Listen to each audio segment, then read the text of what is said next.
Kita mungkin perempuan ekstra ya, dan orang melihat kita kan karena perempuan, masa turun ke lapangan mas begini ya, seperti itu. Jadi handle fleet baru Di saat emergency kita dibutuhkan tenang dalam beberapa detik. Tenang.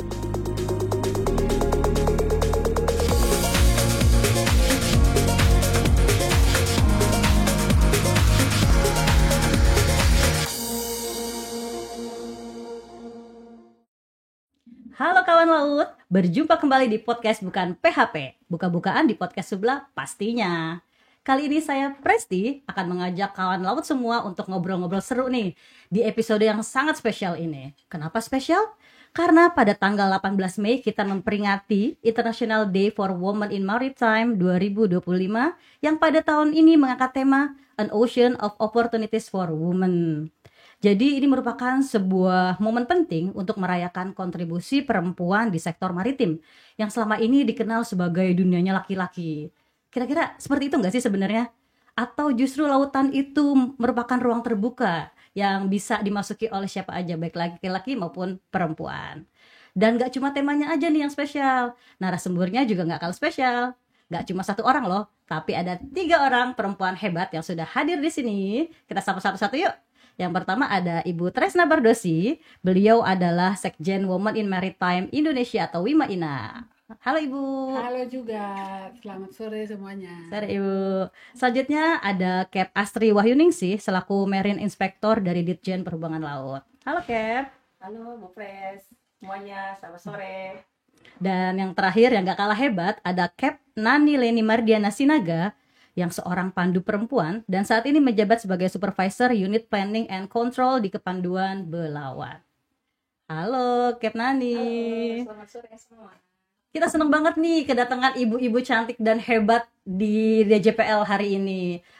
Untuk itu kita langsung aja Ibu yang ngobrol-ngobrol santai aja kali ya. Nah, kita mau tanya nih Bu, bisa diceritakan sedikit nggak Bu tentang perjalanan karir ibu-ibu semua ini di dunia maritim?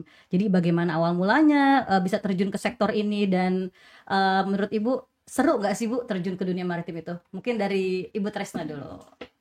Sedikit atau banyak nih? Boleh banyak nggak ya? Boleh Bu, boleh. Kayaknya panjang ya Bu ya. Panjang sekali. Monggo Bu. Terima kasih sudah diundang ke sini.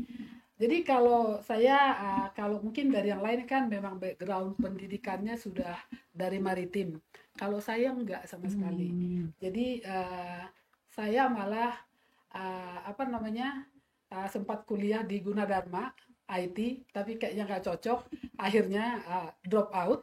Terus dengan ijazah SMA melamar, lihat yang di koran, kebetulan pokoknya apa aja dilamar. Tiba-tiba dapat panggilan dari pelayaran Samudra Selatan.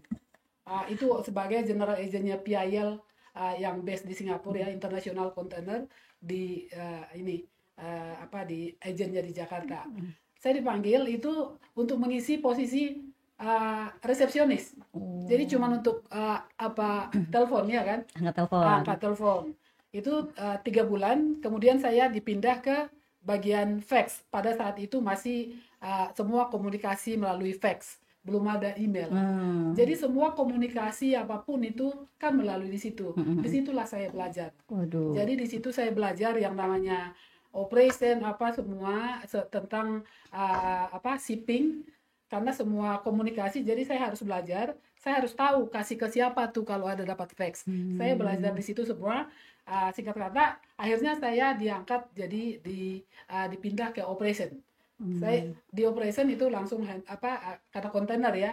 Jadi harus belajar by plan, harus ini ke kapal akhirnya saya belajar.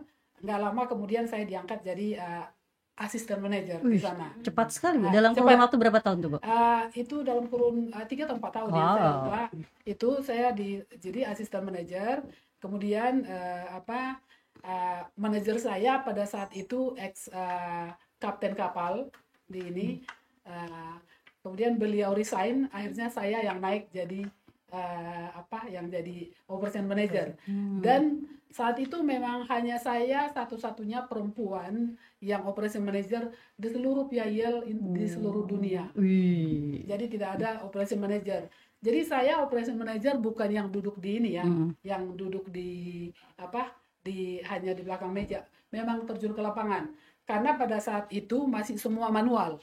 Jadi saya harus belajar yang namanya kalau sekarang kan muat kontainer itu ada by plan dulu baru mengikuti.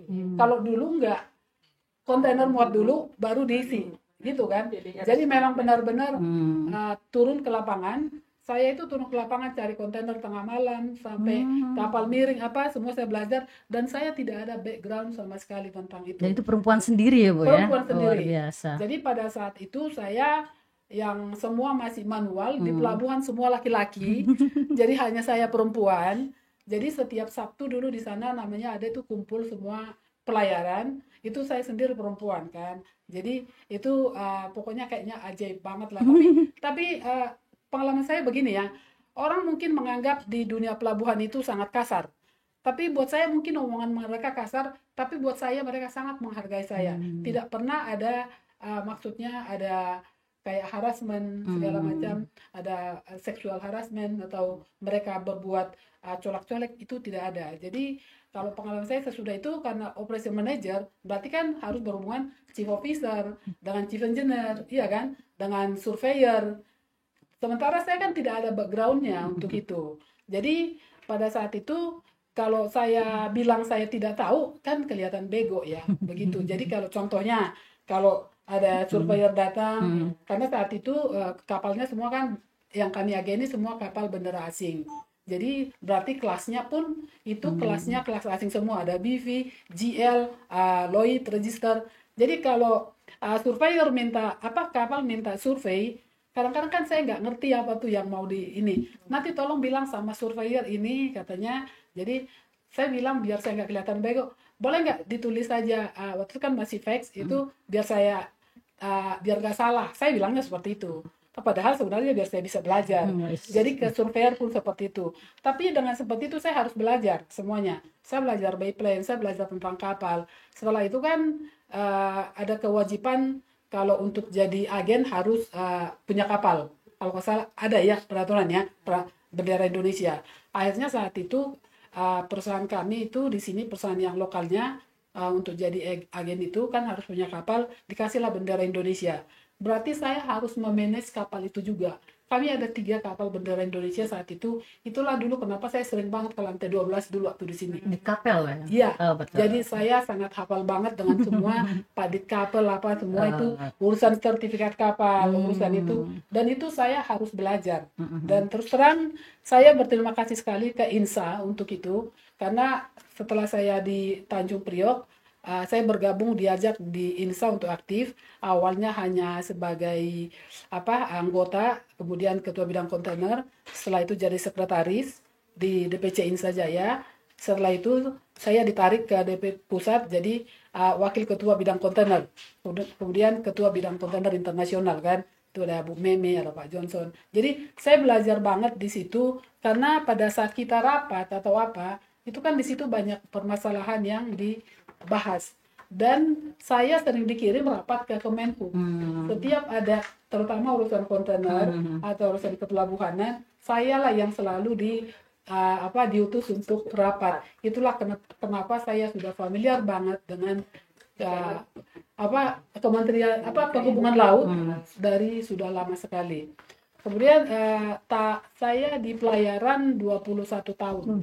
Luar biasa. Jadi di pelayaran saya 21 tahun, itu berarti ngurus operation, ada fleetnya juga saya yang handle, krunya juga ya. Jadi buat saya handle kru itu yang paling pusing, terus terang ya. Nah, apalagi tiba-tiba baru naik udah minta turun, itu officer.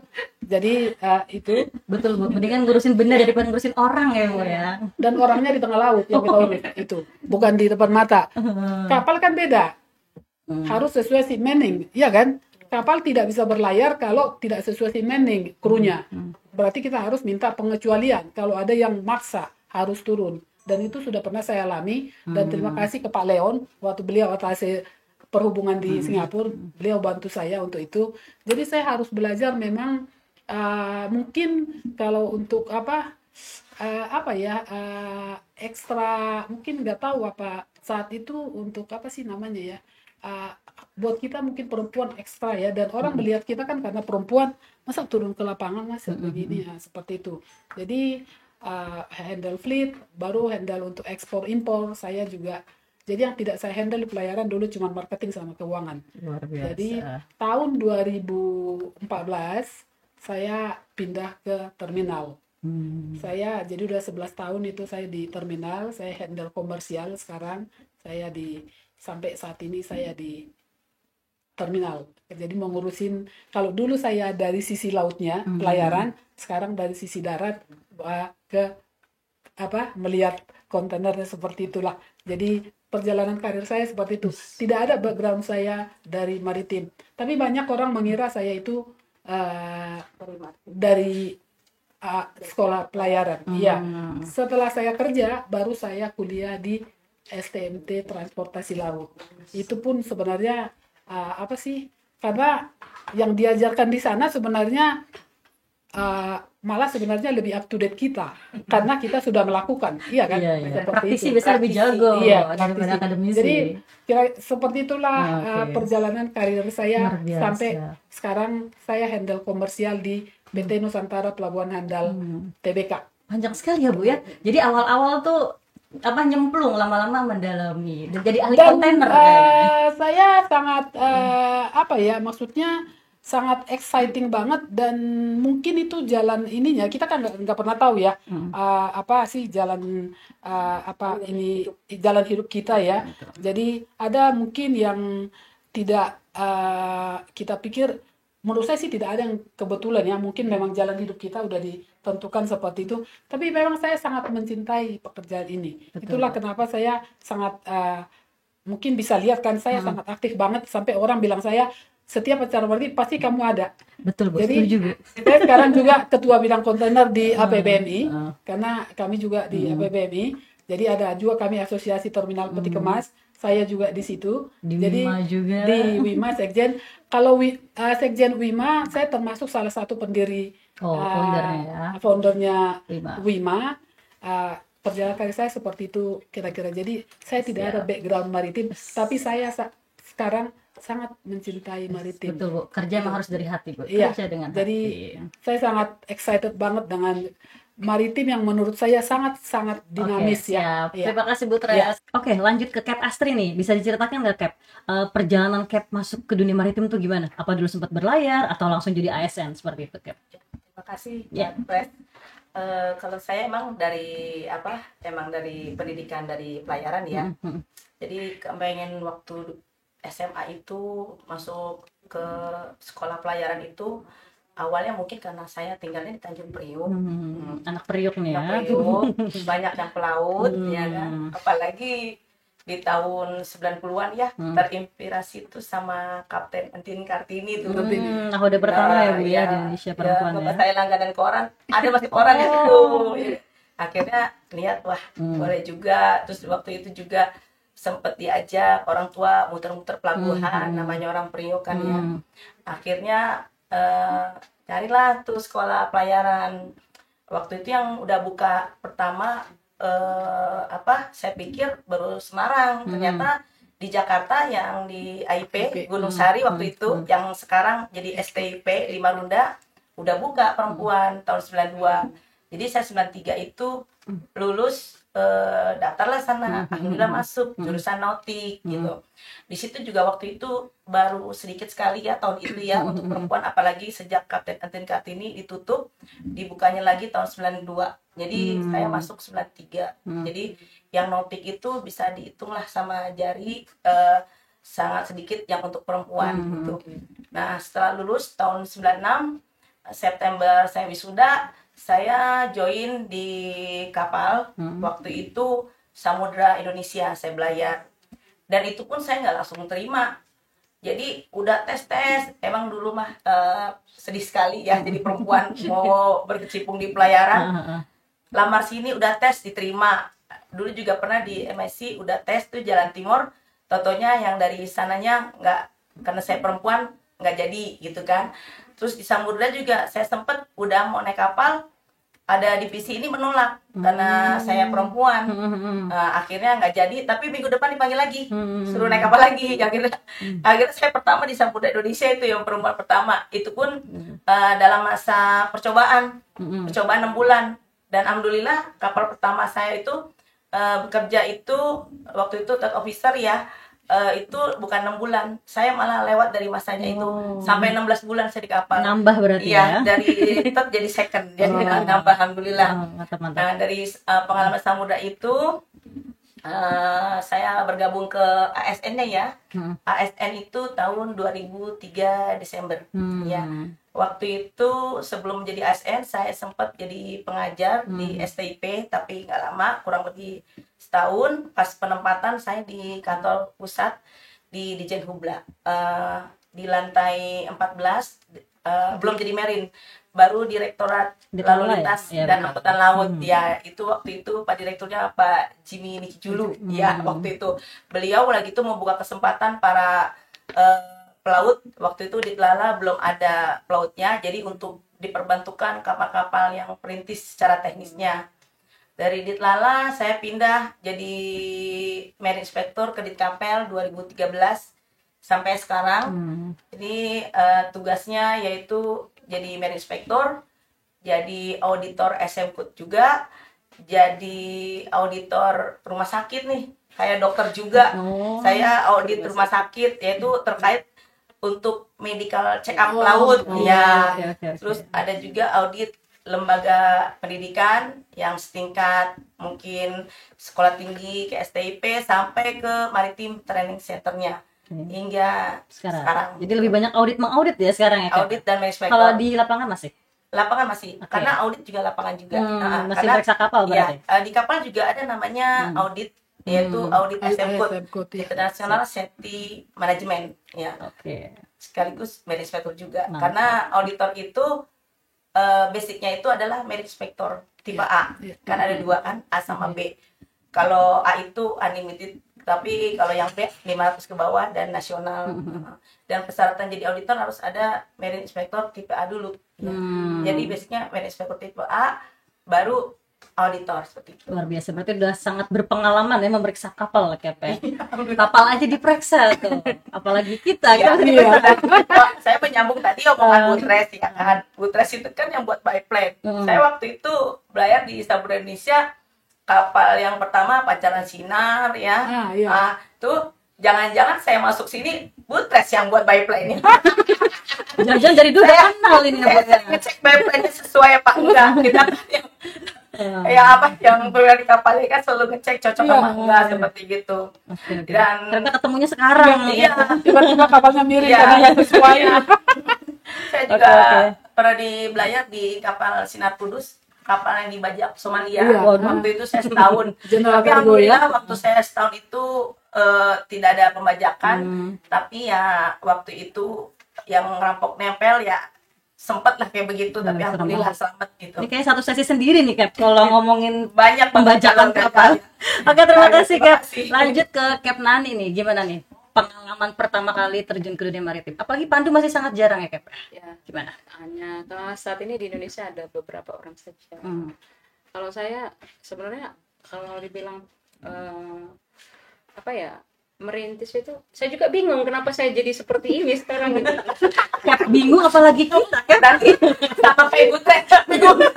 Ini sebenarnya saya kurang lebih kayak Ibu Tresna ya. Cuma bedanya Ibu Tresna kan nggak basic dari maritim, saya dari maritim. Cuman perjalanan awalnya ini memang membingungkan gitu. Saya nggak ada cita-cita jadi pelaut. Apa dulu dokter gitu ternyata? Bingung saya. Bingung juga cita-citanya. Tamat SMA saya cuma pikiran saya mau kerja gitu. Saya hampir jadi TKW, Bu. Waduh. Saya sudah urus kartu kuning. Pokoknya niat saya tamat sekolah menghasilkan duit gitu. Rupanya Tuhan berkata lain, nanti kamu keluar negeri tapi bukan jadi kerja di PT, kerja di pabrik, tapi jadi pelaut gitu kan. Nah, ya aminlah sekarang. Mungkin itu jalan Tuhan seperti tadi Ibu Tresna bilang. Nah, kemudian saya waktu itu coba bingung ya. Saya ini mau jadi apa gitu kan, mau kuliah juga nggak tahu arahnya di kemana gitu Bu ya. Bingung terus ya Bu. Bingung ya. memang di awal tuh semua serba kebingungan Oke. gitu saya, Bu. Jadi saya coba waktu masa-masa itu kan ada namanya UMPTN ya, Bu. Iya. Saya niatnya cuma pengen nyoba aja gitu kan. Saya yakin gak lulus gitu. Namanya juga usaha ya Bu Iya. ya. Cuma pengen ada pengalaman gitu ya. Oke. Suatu saat bisa cerita kalau udah tuh nanti udah pernah juga gitu kan. Pokoknya waktu itu nih Tuhan jalannya agak-agak, memang namanya Tuhan itu Betul. nggak bisa kita ini ya Bu ya. Iya, betul. Saya salah naik angkot mau ke tempat lokasi ujian. Seru nih kayaknya. Survei. Angkot ini benar nomornya, tapi salah arah.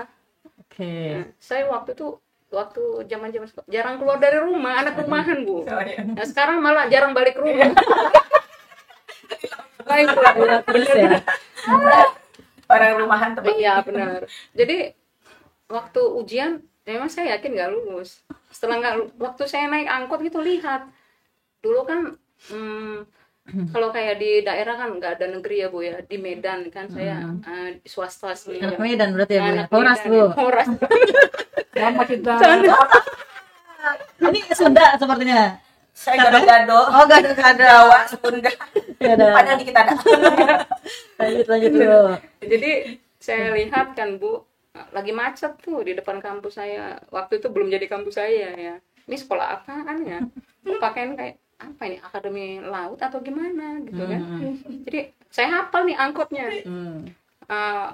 Berapa minggu kemudian memang benar gak lulus kan? Saya di ruang ujian cuma menghayal gitu kan.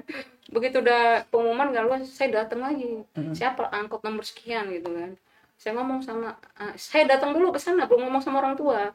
Jadi masuk ke dalam, saya tanya, Pak, ini sekolah, ini apaan ini? Angkatan laut ya, dulu kan masih gitar Bu, gila tentara kan. Jadi ngelihat, bukan deh, ini sekolah maritim katanya. Sekolah apaan itu? Sekolah itu mualim. Apalagi mualim? Alim ulama ya Pak? Alamak, bukan alim ulama. Bukan alim ulama, ini sekolah calon nakoda. Nakoda itu bawa kapal ya Pak? Iya. Banyak duitnya ya. Saya mau lah, yang mana itu jurusan apa aja? Saya bilang langsung semangat. Dijelasin gitu, ada 3 jurusan. Yaudah, kalau itu saya mau jadi nakodanya, saya bilang. Pulang semangat ke rumah, ngomong sama orang tua. Orang tua ngasih Bu. Kakak saya laki-laki. Mau jadi apa? Terus laki-laki semua, ntar situ ngelihat ikan aja terus sampai seumur hidup katanya kan. Jadi ya udah saya kekeh kan Bu. Cuma saya niatnya kalau memang dikasih kepercayaan sekolah saya selesaikan baik-baik gitu.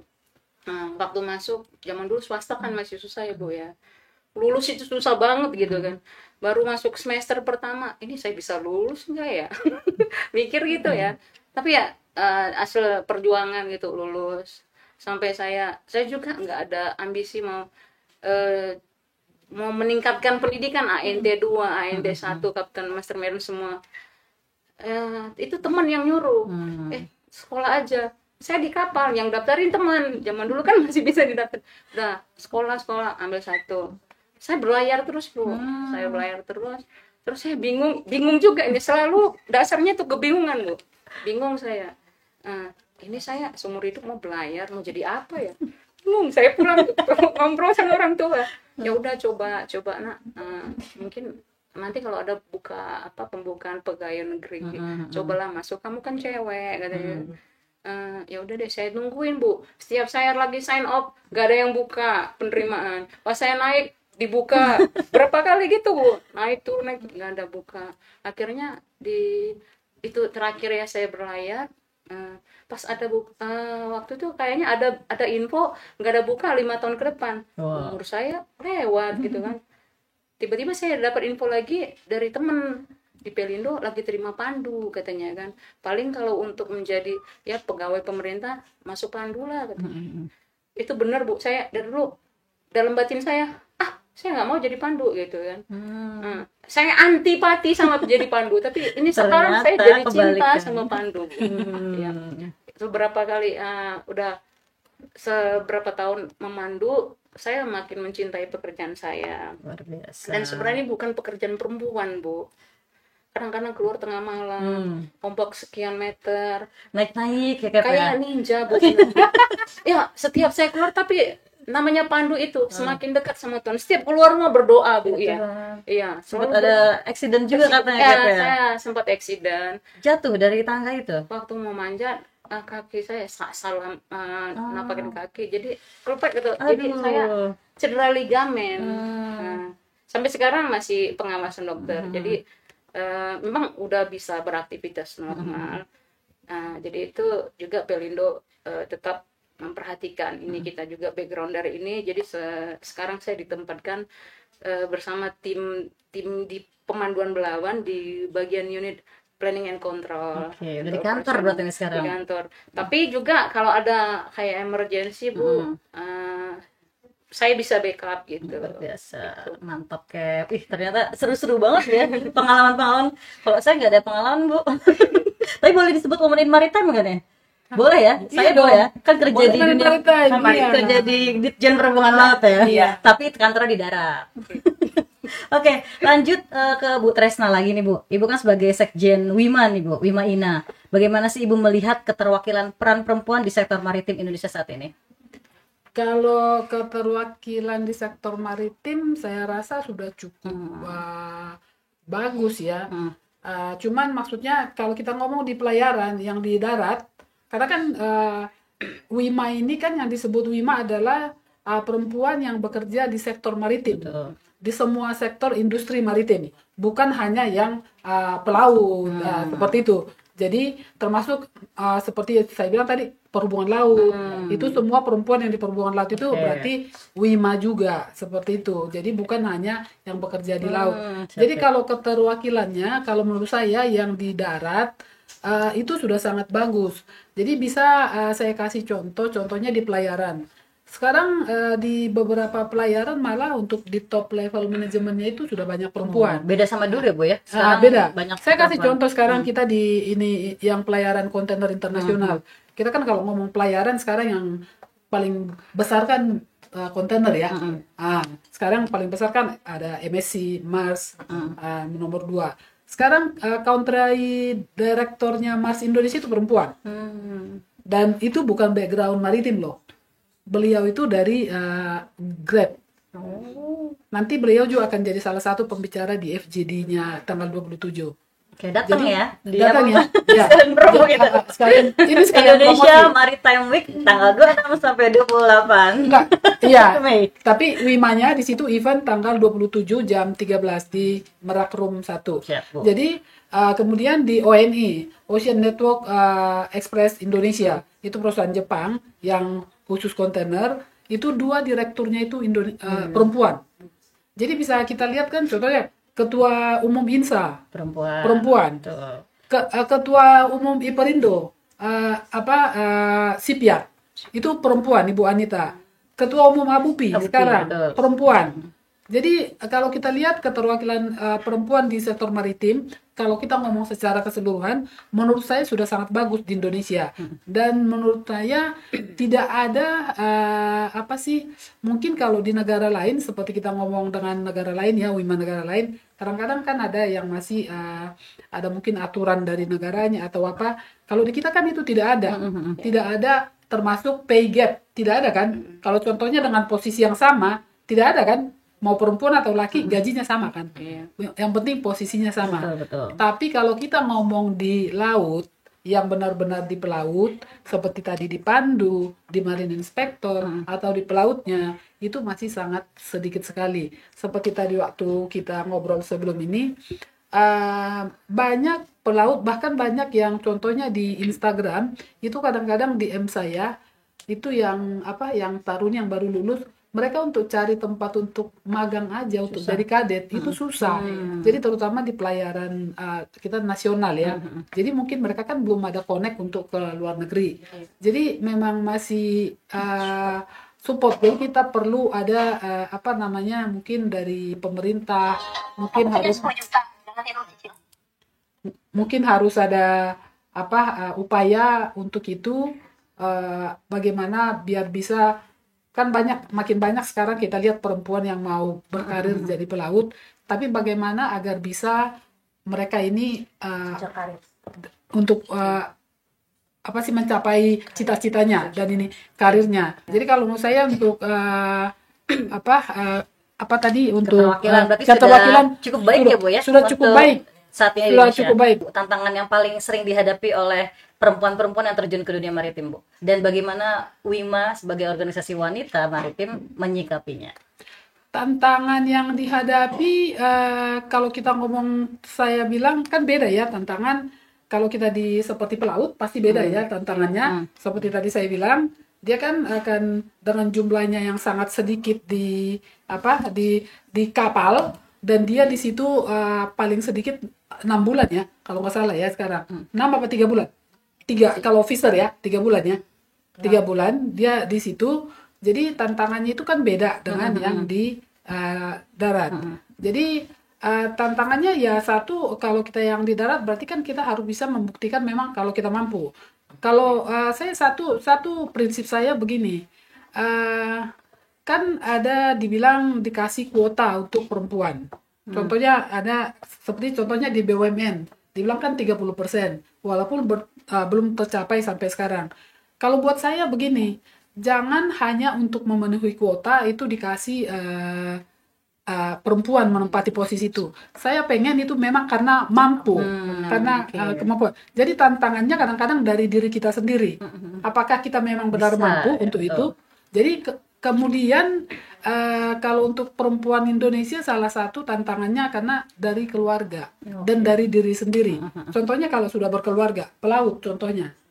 Iya kan? Betul. Makanya kalau kita lihat sekarang yang sampai mencapai jenjang karir sampai kapten contohnya kita bilang yang kelas 1 ya, bukan yang kapal yang kecil ya. Karena kapten ini kan kapten walaupun dia masih AMT 3 bisa jadi kapten di kapal kecil. Kita ngomong yang kelas 1. Itu kadang-kadang kan dia contohnya baru di second officer, mungkin dia karena merit dia dari dia sendiri mungkin nggak enak meninggalkan keluarga. Berarti kan betul. tantangannya dari diri sendiri. Kemudian dari keluarga. Satu dari keluarga sendiri, satu dari keluarga suami. Kadang-kadang kan karena di kita masih ada stereotype apa sih anggapannya kalau bekerja di laut itu kayak Jarang pulang gimana ya, Bu, sih ya? Itu jarang pulang kayak dianggap gimana ada kayak negatifnya kadang-kadang bener gak? Iya, kadang-kadang ada kan yang masih menganggap seperti itu. Ya, apalagi Masih ada kalau udah yang punya anak ya. apalagi kalau sudah punya anak. Jadi tantangannya itu bukan hanya dari luar, itu dari dirinya sendiri pun itu ada. Jadi kalau dari Wima sendiri sih dari apa tadi pertanyaannya? Cara menghadapi tantangan tersebut, Cara Wima menyikapinya menghadapi gimana?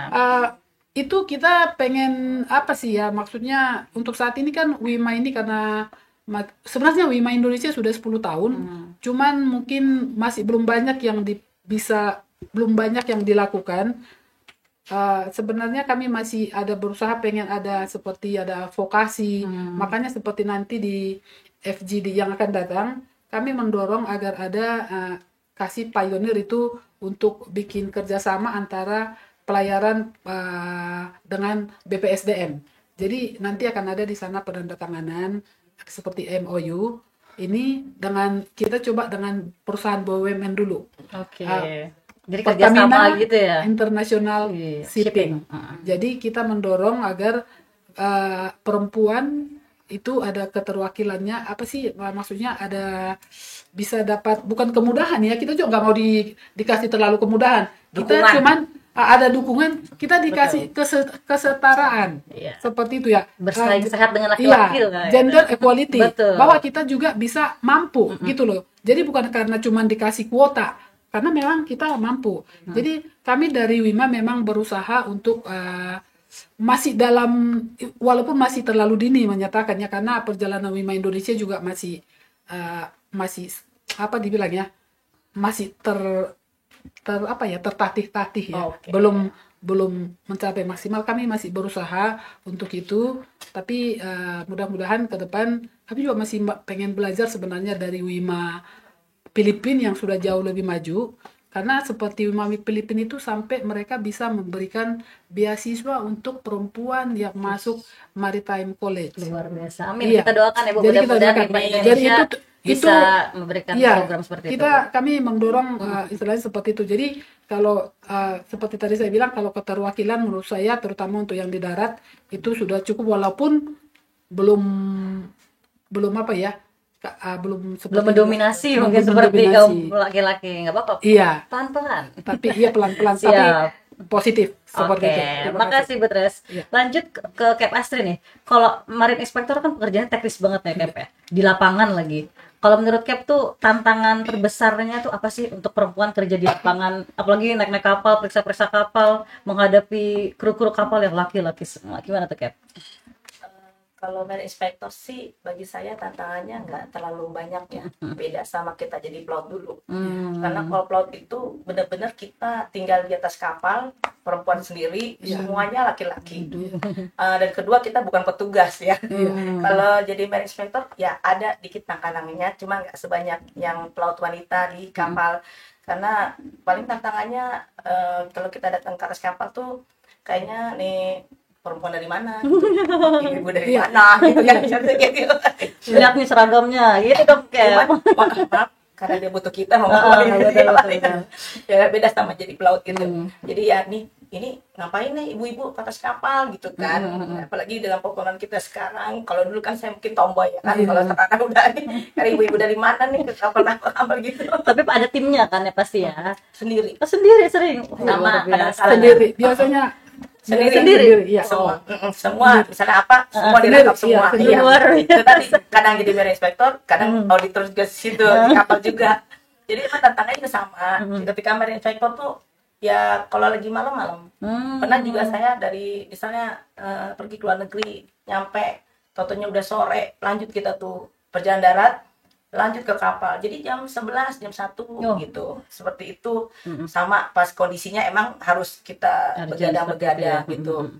So, mungkin dianggapnya ini kali ya, apa lemah gitu kan. Jadi kita underestimate. Iya, Kadang-kadang betul. kita dianggap memang tidak ya, Betul. dianggapnya mampu tidak gitu loh. mampu. Iya. Ya, jadi pernah seperti ini Bu. Saya pernah naik boot ke atas kapal. Ibu hati-hati loh ya Bu, nanti tangannya panjang katanya. Ini. Nah lagi tuh ada saya rekan kerja juga ya. Emang lagi tuh ombak banget, dan alhamdulillah waktu itu ada ahli ukur, ada yang lain. Ini mohon maaf, alhamdulillah saya yang bisa naik ke atas kapal. Yang mereka mabok di boot. Ternyata tahan mabok ya Bu ya. Iya. Perempuan itu sebenarnya kelihatannya aja lemah, tapi secara lebih strong. gitu. Iya, itu kalau perempuan betul. kelihatannya pelan lemah, tapi ya pada saat pelaksanaannya dia lebih strong dari yang laki-laki gitu, seperti itu. Nah itu yang mau saya tanyakan Bu, sebenarnya ada nggak sih Bu kelebihan marine inspector perempuan dengan laki-laki? Apakah mungkin perempuan lebih teliti? Ini kayaknya salah nih gitu, Ya. atau sama aja Bu? Kalau perempuan itu lebih konsisten mungkin Oke. ya dalam hal menjalankan aturan gitu. Salah dibilang salah gitu ya, Ya, Bu ya. jadi kalau safety itu udah harga mati ya. Iya. Oh, betul. Ya. Cuman ini mohon maaf Bu Tres, mungkin kita kadang agak berhadapan dengan pengusaha ya. Saya selalu menyarankan kepada yang perwakilan dari kapal. perusahaannya kapal, ya ini lebih baik dipenuhi atau enggak diperbaiki atau enggak dibeli gitu. Karena nanti kalau ada hal yang kecelakaan, accident itu bukan profit lagi, yang ada hanya minus gitu. Seperti itu saya selalu Siap. menyarankan ke perusahaan. Kalau untuk perempuan itu lebih teliti. Betul, Ya. setuju. Jadi hati-hati ya Lebih kapal yang diperiksa sama konsisten, marine inspector perempuan. Langsung catatannya panjang kali ya. Tapi semua itu bukan untuk mencari kesalahan kok. Betul. Tapi untuk Perbaikan keselamatan dan demi perbaikan keselamatan. gitu. Sip, Cap keren. Nah kalau Cap Nani nih, kan pandu itu masih terbatas sekali ya. Malah saat ini katanya hanya ada 2 pandu. Coba ntar mohon dijelaskan. Itu ada bedanya nggak? Pendekatan atau perspektifnya beda nggak sama pandu laki-laki? Atau mungkin saat memandu atau lebih jeli, atau mungkin kalau biasanya cowok belok kanan, ini pandu nyuruh belok kiri gitu misalnya. Gimana tuh Cap? Ya kalau dari sisi pengalaman sebagai profesi pandu ya Mbak, kalau perempuan ini mungkin bawaan dari karakter perempuan ya, dia sedikit lebih ekstra hati-hati. Oke. Dan kalau bisa kita nggak gerasa gerusuk gitu. Betul. Tapi kembali ke tipe karakter masing-masing orangnya juga. Jadi kalau untuk mungkin salah satu juga latar belakang kita kan pendidikannya basicnya semi militer ya.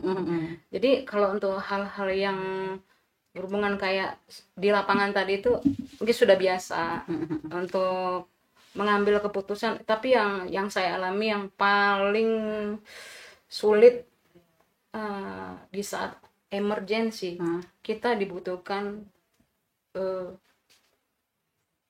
tenang dalam beberapa detik, tenang untuk membuat satu keputusan yang berhubungan dengan nyawa, keselamatan gitu. Kalau sekali salah, wassalam ya Kep. Karena kalau memandu itu Bu, sebenarnya tidak boleh terburu-buru. Semakin kita terburu-buru, semakin lambat dia, dan bahaya juga akan semakin mengancam. Iya. Oh gitu. Karena nggak bisa dipaksain karena kapal itu kan ada dia punya karakternya masing-masing, nggak sama dengan alat transportasi di darat. Dia ada pengaruh juga dengan alam gitu kan, angin, arus. Betul. Jadi di situ yang biasa kita. Nah, saat memandu itu tanggapan kapten, kru kapal yang cowok-cowok tuh gimana tuh, Cap? Apa agak underestimate atau justru mereka senang dipandu oleh seorang perempuan? Dulu waktu pengalaman pertama saya memandu kapal, kebetulan aku udah Italia ya. Waktu itu saya baru masih junior pandu ya, tapi udah memandu sendiri, udah lepas Mela Open. Saya mandu, dia mungkin ngelihat saya nggak yakin gitu. Dia pikir saya bukan background dari maritim, tadinya bukan berlayar gitu. Jadi waktu saya bawa kapal, dia bilang, "Are you sure?" "Yes, I'm sure." Tapi itu kalau kita jawab ragu-ragu, dia makin ragu. Kita sendiri juga. Oh iya, betul. Walaupun saya nggak tahu, kalau saya bilang sure ya, tapi waktu saya sandarin tuh kapal smooth, dia bilang, "Good job Miss," katanya. Terus besok saya mau kamu lagi yang pandu. Iya. Repeat order berarti ya. Pas kebetulan luar tuh, biasa. dia nanya waktu kapal sandar lagi nge-prepare semua tali-tali lainnya, "Kamu dulu berlayar ya?" "Iya." "Kamu berlayar di kapal apa?" "Domestik ya?" "Tongkang ya?" Dia berpikir, saya juga bingung, mereka berpikir Indonesia ini gimana ya? Underestimate Gitu ya. Kapal-kapalnya masih yang biasa-biasa aja. Ya. Enggak, saya berlayar. Berlayar di mana? Ya, saya berlayar di kapal luar juga. Perusahaan mana? Waktu itu kebetulan saya lebih sering operasi di Singapura ya Bu ya. "Oh di Singapura." "Saya pikir kamu di kapal tongkang tanggut itu," katanya. "Oh tidak," saya bilang. "Oke, thank you Miss. Nanti kapal keluar saya mau kamu yang bawa." Jadi memang strategi meningkatkan profesionalisme harus dengan bukti ya, bukan janji. Dan juga kita harus tenang. Oke, tenang, betul. Memang di saat kita nggak tenang, kita juga itu teori dan semua yang kita pelajari mulai dari kampus, berapa tahun kuliah, berapa tahun kita bawa kapal, sampai dulu saya nakoda waktu saya jadi pandu Bu. Beda, yang saya bawa itu kapal orang, beda dengan kapal saya sendiri gitu. Dia membawa bermacam-macam jenis kapal yang on the spot harus kita nggak ada waktu nanya lama-lama, ini tipenya gimana, nggak ada waktu untuk ngetes dia gimana gitu, langsung jalan. Tapi karena pengalaman jadi sudah hafal ya, tipe ini seperti ini gitu ya, Cap ya. Gitu. Mantap luar biasa. Oke, kita beralih lagi ke tema untuk International Day Women Maritime 2025, itu kan An Ocean of Opportunities. Itu menurut ibu-ibu semua tuh gimana pandangan tentang tema tersebut? Dari Bu Tres dulu. An Ocean of Opportunities. And ocean ini kan yang dimaksud di sini kan berarti bukan hanya laut kan, itu maksudnya. Karena kalau kita kan ngomong dari lautan ini opportunities, berarti ada kesempatan untuk ini perempuan. Dari laut contohnya satu kapal, berarti kan yang diciptakan ini dia harus ke pelabuhan, berarti kan ada opportunity untuk pelayaran di darat, untuk pelayaran, jadi bukan hanya untuk pelaut. Ini sangat terbuka luas untuk perempuan untuk berkarir di dunia maritim. Jadi sangat banyak. Jadi ada di pelayaran, ada di pelabuhan, ada di marine inspector, bahkan ada di underwater survey itu Ada perempuan juga. ada. Seingat saya dulu ada satu pernah menghubungi saya. Waktu itu beliau bilang juga mau ikut di WIMA, tapi setelah itu saya hilang kontak dengan beliau karena yang ngasih itu waktu itu pas ketemu di acara apa AIMO dikasih ini ada underwater surveyor itu perempuan dikasih. Jadi kalau menurut saya untuk untuk di sektor maritim itu sangat luas opportunity untuk perempuan berkarir karena memang ini sangat dinamis sekali ya, apalagi sekarang dengan sudah digital semua. Di kapal pun kan sekarang udah tinggal, kalau dulu kan kalau mau pompa air balas kan harus keluar, iya kan? Kalau sekarang kan enggak, tinggal di ruang itu tinggal pencet. Jadi menurut saya tidak ada lagi barriernya ya. Jadi harusnya kesempatannya memang sudah sama, tinggal bagaimana di perempuan itu sendiri kita sebagai perempuan memanfaatkan itu untuk bisa memanfaatkan kesempatan itu. Jadi benar-benar sekarang tuh sudah terbuka lebar ya, Sudah Bu, terbuka untuk lebar. perempuan-perempuan di Indonesia gitu. Iya, untuk di Siap. ini Dunia di maritim. sektor maritim. Oke, siap. Dan kita kan sebagai negara kepulauan pasti maksudnya ya maritim kita akan sangat terbuka luas untuk pekerjaan untuk Siap. berkarir. Betul, Seperti itu. setuju Bu, Iya. pokoknya sepakat. Kalau Cap Astri gimana? Sama? Seperti itu? Kalau bagi saya, alhamdulillah sekarang perempuan itu banyak peluangnya. Iya. Kalau dulu kan baru-baru buka tuh kesempatan sekolah Terbatas pelayaran, ya. saya juga mengalaminya tuh naik turun bus ngelamar, ditolak perempuan. Padahal kita udah tes dan udah lulus, sedih sekali. Tapi dengan kenyataannya sekarang dari AIMO dukung, dari kita juga regulasinya juga dukung. Iya. Ayolah buat perempuan Indonesia yang berkecimpung atau yang mau akan berkecimpung di bidang maritim, ini peluangnya, kesempatannya, karena semua udah terbuka, dari baik pun di kapal atau enggak di darat, semua peluangnya. Mungkin bagi saya sarannya, apabila perempuan yang berkecimpung di maritim, kita harus jaga performa kita, ya. Profesionalitas attitude kita, betul. harus jaga, karena dimanapun, walaupun dihadapkan dengan kalangan pria, kalau kita punya attitude dan performa yang baik, mereka juga akan sungkan sama kita. Betul. Iya. Ya. Setuju. Pokoknya attitude nomor 1 baru Performa. bisa perform dengan profesional ya, Cap, Profesional, ya. iya. Oke, kalau Cap Nani gimana nih, Cap? Terkait dengan tema tadi itu. Saya juga sependapat dengan Bu Tresna dan jadi ini bukan hanya dari pemerintah, dukungan pemerintah, tapi dari kita juga. Jadi kalau pemerintah memberikan kesempatan dan dukungan gitu, tapi kita sendiri nggak bisa memaksimalkan, karena kebanyakan Bu yang saya lihat ya, ada banyak case-case gitu, khususnya contohnya di kapal ada case-case. Karena beberapa orang yang melakukan case tersebut, tapi perusahaan jadi nggak mempercayai semua gender perempuan siapapun. Dan apalagi untuk seperti kalau di laut ya, untuk di kapal, untuk berkarir di contohnya di dunia offshore itu sangat sulit sekali, apalagi untuk kayak kita ya orang. Tapi ada offshore tuh perempuan ada. Ada? Oh, ada. Baik. Hai. Ya, ada. Tapi jarang. Mungkin Filipina banyak. Salah satunya itu. Jadi mungkin tapi saya rasa kalau di kampus juga kita masalah attitude semua sudah di ini. Tapi kembali ke pribadi kita juga. Jadi mungkin bisa lebih menjadi koreksi lagi untuk teman-teman perempuan Indonesia, khususnya yang berkecimpung di dunia maritim.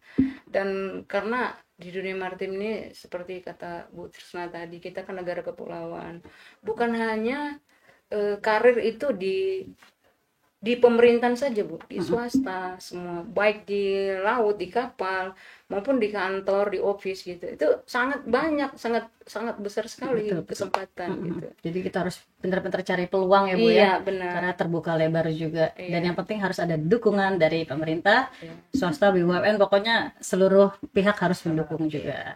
Oke, lanjut nih Bu ya.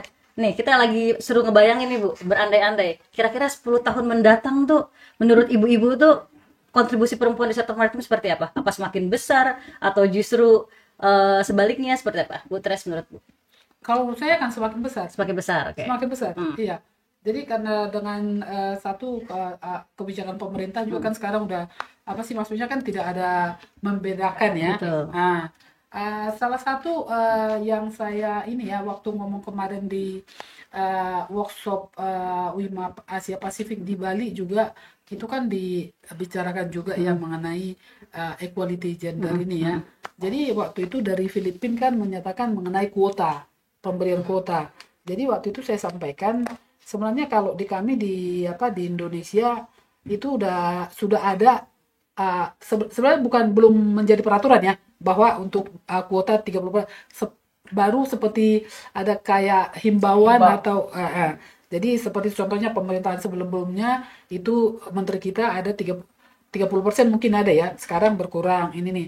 Tapi kalau di saya sendiri, saya lebih setuju kalau kuota itu diberikan pada saat di kampus. Jadi jangan bukan langsung di pekerjaannya, karena begitu contohnya dari dia pendidikan di perempuan itu sudah bagus, otomatis nanti pada saat dia kerja kan sudah mampu untuk bersaing. Jadi bukan hanya untuk memenuhi kuota di tempat pekerjaan. Jadi karena memang perempuan itu sudah mampu. Jadi kalau saya melihat itu 10 tahun ke depan itu kita bisa lihat juga kan apa taruni sekarang mahasiswa-mahasiswi menyebutnya ya, bukan taruni-taruni lagi ya. Kita udah lihat tiap tahun kan meningkat untuk ini. Jadi ada tata laksana, ada bahkan yang nautika sama teknikalnya juga udah makin setiap tahun kan makin naik. Jadi dari situ kita bisa melihat karena seperti tadi kita bilang walaupun nanti dia di laut cuman mungkin sampai second officer, setelah itu kan dia akan berkarir di darat kan. Ada pelayaran, ada pelabuhan, ada bahkan mungkin usaha sendiri, ada bikin mending sendiri.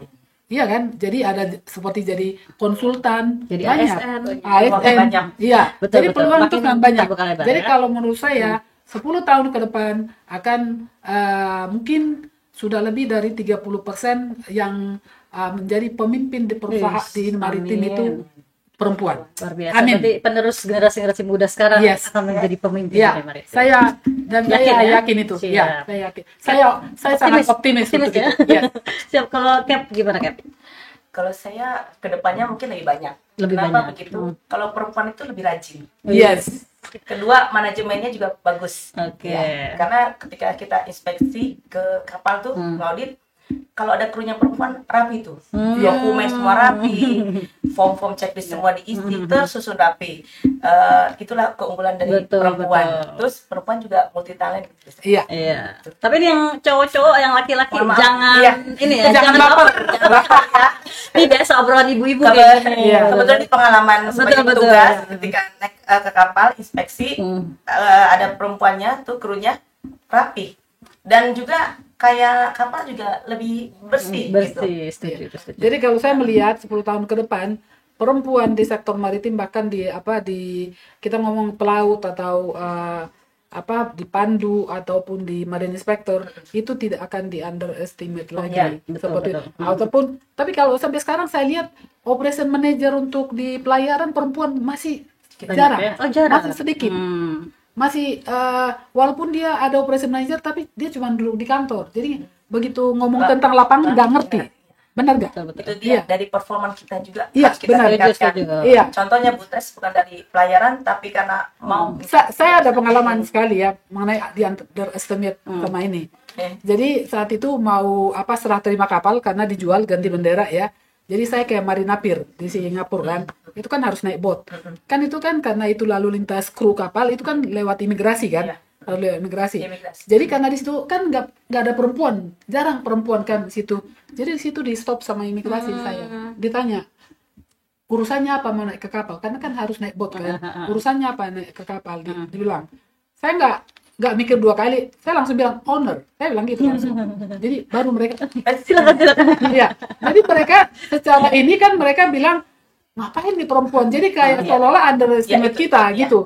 Jadi kalau saya melihat 10 tahun lagi tidak akan seperti itu lagi. Siap. Jadi Semoga. ada perempuan yang datang atau di forum-forum internasional pun itu tidak akan dilihat lagi cuman hanya untuk memenuhi kuota. Iya, gitu. betul. Ya. Siap. Kalau Kak Nani gimana nih, Kak? Prediksi ke depan. Asik. Kalau saya pribadi optimis 10 tahun ke depan, karena kalau kita melihat beberapa tahun ke belakang sampai saat ini itu perkembangannya cukup luar biasa.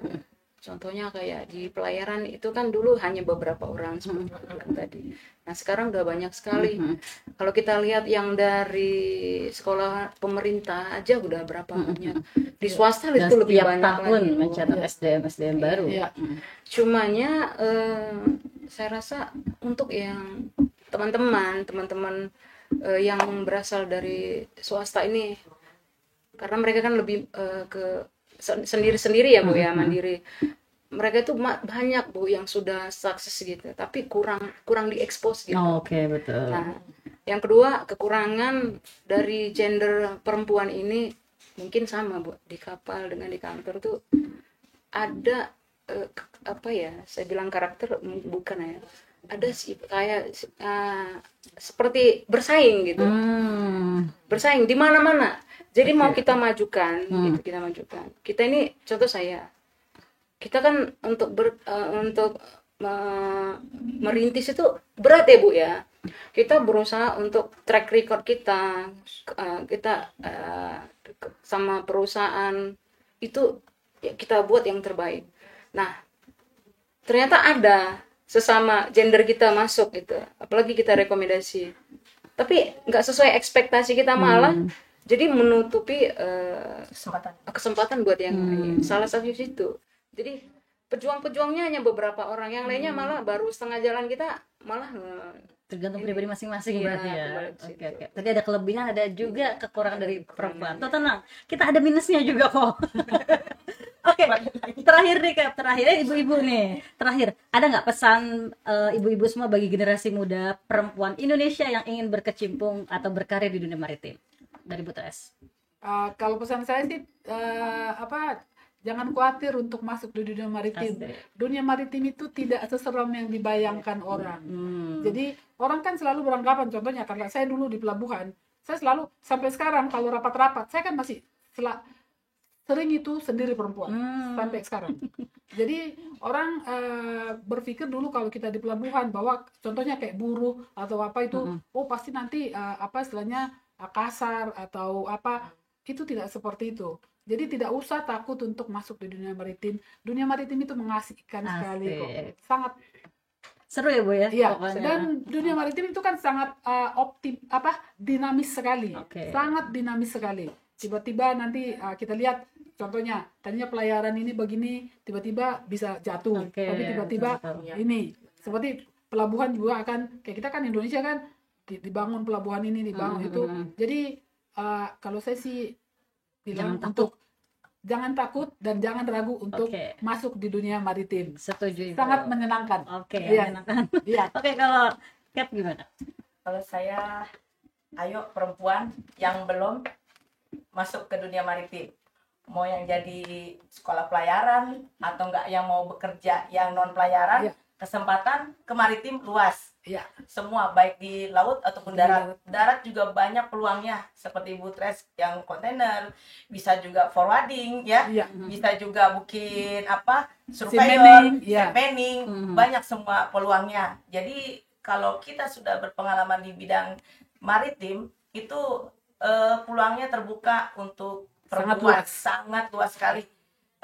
Pernah terjadi waktu itu krisis moneter, yang jaya siapa?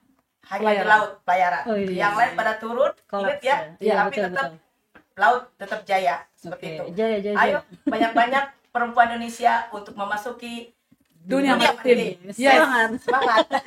Satu lagi Keplan, ini apalagi ini udah pelaut sejati kalau ini. Gimana tuh Kak? Kalau saya lebih-lebih lagi, Bu. Jadi jangan takut masuk di dunia maritim karena sangat mengasihkan. Contohnya saya tadi dari yang awalnya nyasar malah jadi hobi dan mencintai. Betul. Karena di dunia maritim itu adalah dunia laki-laki, yaitu dunia yang keras. Betul. Tapi sosok wanita masuk di dunia kerja laki-laki itu paling disayang. Wih. Itu yang saya rasakan. Jadi jangan takut buat Betul. teman-teman perempuan. Apalagi yang Gen Z siapa tahu ketemu jodoh kan di dunia maritim ya. Atau mungkin bapak ibu-ibu juga mungkin ada yang cinlok aja. Oke, itu off the record aja. Oke, terima kasih Bapak Ibu, kita sudah di penghujung acara. Kok Bapak Ibu? Terima kasih Ibu-ibu, kita sudah di penghujung acara. Untuk Bu Tresna, Kep Nani dan juga Kep Astri sudah meluangkan waktu untuk hadir.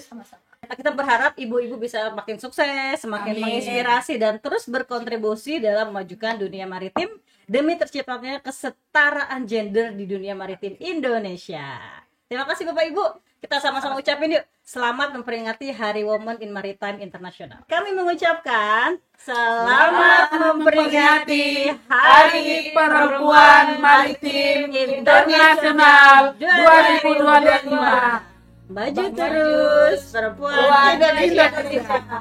Oke kawan laut, luar biasa sekali obrolan hari ini. Gak terasa udah di penghujung acara. Saya Presti, undur diri dulu. Sampai jumpa di podcast selanjutnya. Jangan lupa like, komen, subscribe YouTube Direktorat Jenderal Perhubungan Laut dan semua media sosial milik Ditjen Perhubungan Laut. Dadah!